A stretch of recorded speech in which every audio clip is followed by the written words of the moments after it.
বাজারে আসছি, আমি সেই বেলের দোকানে এসেছি যে বেলের দোকানটা ইতিমধ্যে আমরা নিউজ করেছিলাম, যেখানে আসার পর দেখতাম যে অনেক ব্যবসায়ীরাই কিন্তু এগিয়ে এসেছে। আজকের যে বেলটা, সেই বেলটা হচ্ছে 1000 টাকা দাম চেয়েছেন। নাম হলো বেলিবেল। বেলিবেল আকারে বড় মুরব্বি আমি বলছি। হ্যাঁ বেলিবেল বলতে হবে। আমি তো আপনাদের বিপক্ষে না। না ঠিক আছে। এই যে এগুলো আবার মনে করেন 100 টাকা 120 টাকা। এই বেল না, এই বেল কারণ বাজার ছাড়া 50 টাকা আমি কিনে দেব। আমি তো বলছি কথা আর কি। চ্যালেঞ্জ করবেন? বেলিবেলের দাম বেশি। 50 টাকা 60 টাকা কিনে দেব। চলেন আপনি আমার সাথে চলেন। আপনি আমার সাথে চলেন।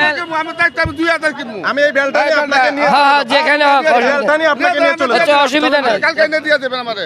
আমি 70 টা 80 টাকা দেব আপনারে। আমি 60 টাকা পিস আমি 80 টাকা দেব। পাবেন না ভাই। আপনি নিয়ে যান। আপনি বলছেন এই দেখেন এই বেলিবেল আমি মুরগির থেকে এই বেলটা কিনে নিয়ে গেলাম। এই বেলের দাম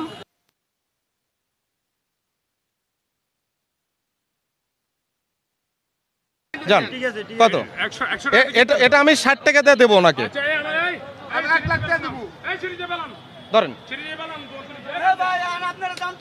শুনেন বেলিবেলটা একটু বেশি।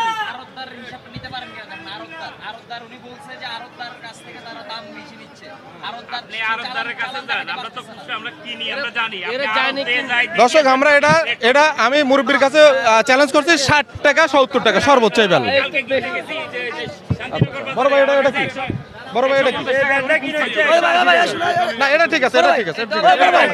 এটা বেলিবেল। এটা বেলিবেল। সেদিন যে আমার বেল দেখছেন আপনি আমার দোকানে, এটা বেলিবেল। এটা না এটা চাকাত করিয়েন। এই যে করছেন আপনি, আমরা সম্মান দিই, আমরা ব্যবসা করি।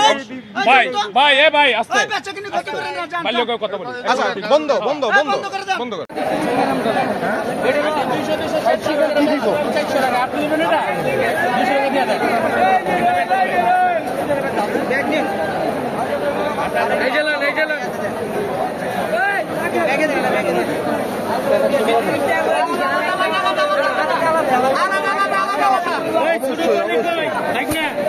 আজকে প্রথম দিন, খারাপের কোনো কথাই নেই। বেচা কিনার বিষয় তো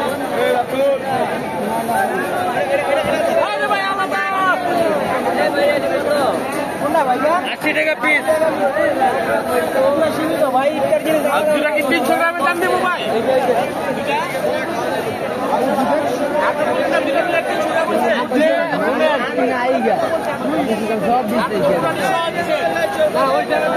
আমার তো ওজনের জিনিস এটা, আমার কমে দেবো হিসাবে আমার কমবো। 300 গ্রামের দামটা রাখেন আপনি কত দিচ্ছেন ওদিকে? 100 গ্রাম 300 টাকা।